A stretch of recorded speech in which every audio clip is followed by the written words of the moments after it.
एवं परम आत्मीय आचार्य बंधु भगिनियों,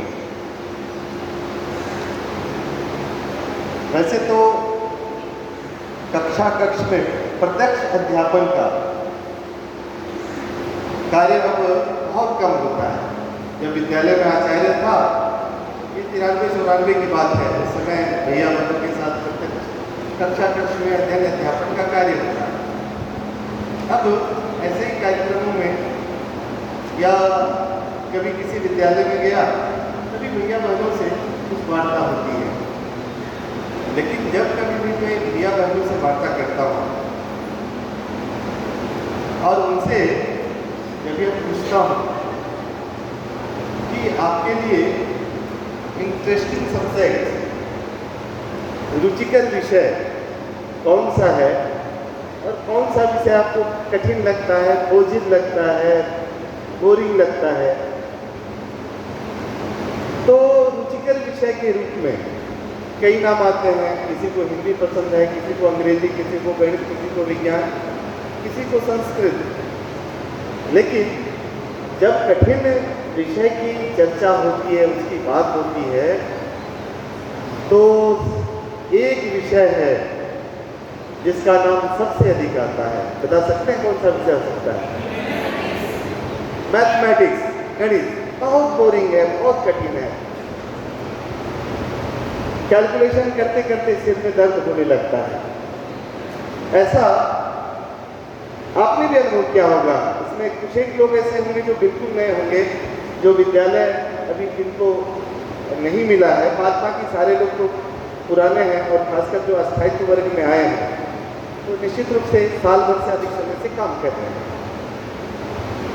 तो आपको भी विद्यालय में ऐसा अनुभव होता होगा कि मैथमेटिक्स जो है बच्चों के लिए सबसे अधिक बोरिंग लगता है, सबसे कठिन लगता है। उसमें उनकी रुचि नहीं रहती है। जबकि 10वीं शताब्दी में लगत ज्योतिष के प्रणेता महर्षि लगत ने कहा था, यथा शिक्षा मयूरा नाम नागा नाम मनियो यथा तद्वद वेदांग शास्त्रा नाम गणितम मूर्धनि स्थितम। अर्थात जिस प्रकार से नागों में मनियों का, यथा शिखा मयूरा नाम, मतलब मोरों में शिखा का और नागों में मनियों का स्थान सर्वोपरि है, उसी प्रकार से सभी वेदांग शास्त्रों में गणित का स्थान सर्वोपरि है। और यह एक सच्चाई भी है। जितने भी शास्त्र हैं, जितने भी वेदांग हैं, जितनी भी विधाएं हैं, जितने भी विषय हैं, सब में गणित समाहित है। आपकी जो दिनचर्या होती है 24 घंटे की, एक एक पल में गणित है। कोई भी ऐसा पल नहीं है जिसमें मैथमेटिक्स नहीं है। आप में से कोई किन्हीं को लगता होगा कि 24 घंटे के कार्य में मैं ये ऐसा कार्य कर रहा हूँ जिसमें मैथमेटिक्स नहीं है? किन्हीं को लगता होगा तो मुझे बता सकते हैं, मैं बताऊंगा कि उसमें क्या मैथमेटिक्स है। नहीं पूछ सकते आप।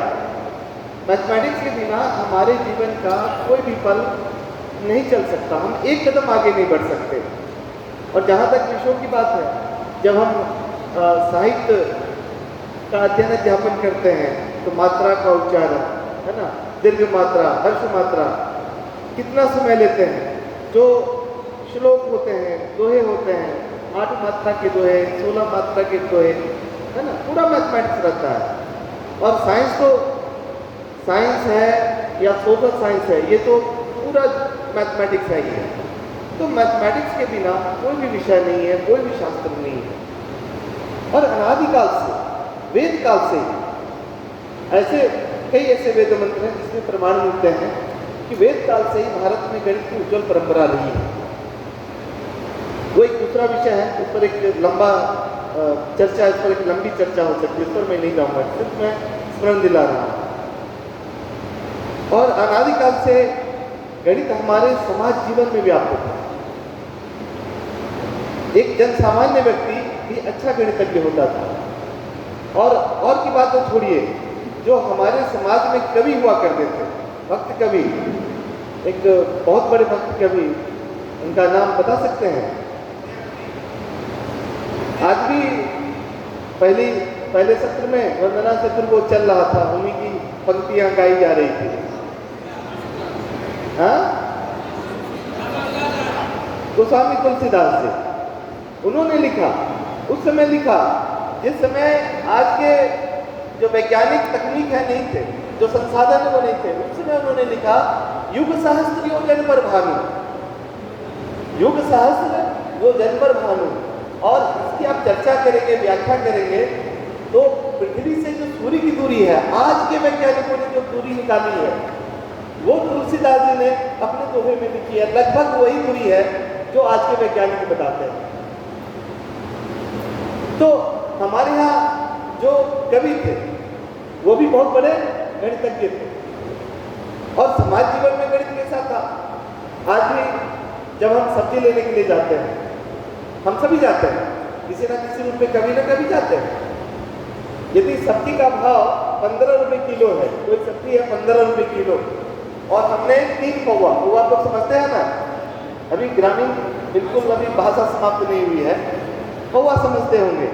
15 रुपए किलो है, 3 पौवा हमने सब्जी खरीदी और दुकानदार को, सब्जी वाले को हमने 20 रुपए का नोट दिया।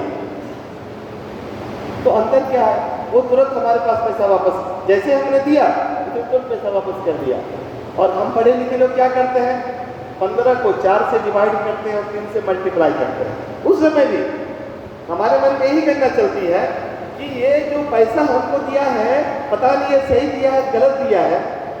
हम अपने मन में गणना करते हैं, 15 को 4 से डिवाइड करने का प्रयास करते हैं, नहीं कर पाते। प्रयास करते हैं लेकिन हम नहीं कर पाते, और फिर लगता है कि इसने जो पैसा वापस किया है सही किया है या गलत किया है।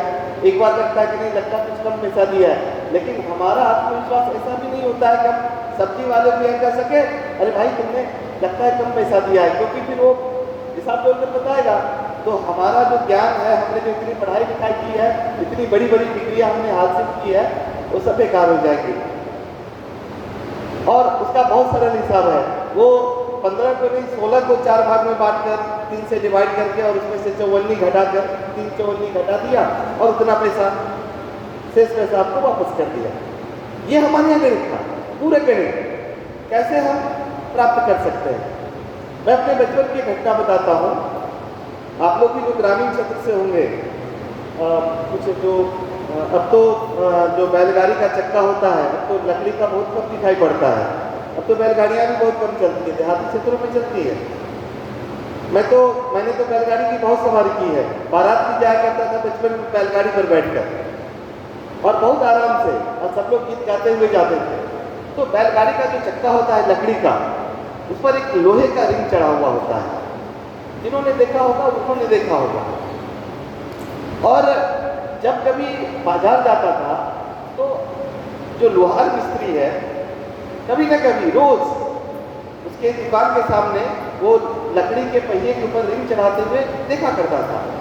तो मैं देखता क्या था कि वो बीच की दूरी, जिसको आजकल हम लोग कहते हैं व्यास, हम लोग पढ़े लिखे लोग कहते हैं व्यास, वो बीच की दूरी मापता था और उसका लगभग 3 पट्टी वो लेता था और उसका रिंग बनाकर और वो उस पर चढ़ाता था।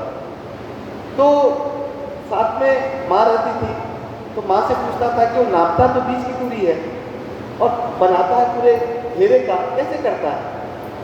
तो मेरी माँ भी कोई बहुत पढ़ी लिखी महिला नहीं थी, साक्षर महिला थी, तो उसको होता होगा, कुछ माप होता होगा। बाद में जब कॉलेज गया और तब वो कभी एक बार घटना थी, तब ध्यान में आया कि अरे वो तो व्यास माप रहा था और वो पाई का मान जानता है। पाई का मान जानता है ना, आप लोग समझ रहे हैं ना, 3 गुना लेता था। पाई का मान 3.14, 3 गुना से थोड़ा बड़ा। और हम जानते हैं कि गर्म करने पर थोड़ा सा प्रसार होता है, तो लगभग 3 गुना लेता था, फैलकर ठीक चक्के के बराबर हो जाता था। तो मैथमेटिक्स वो भी जानता था। पाई का मान अपने देश के सामान्य नागरिकों में व्याप्त था। एक मैं छोटा सा उदाहरण दे रहा हूँ। तो ये हमारे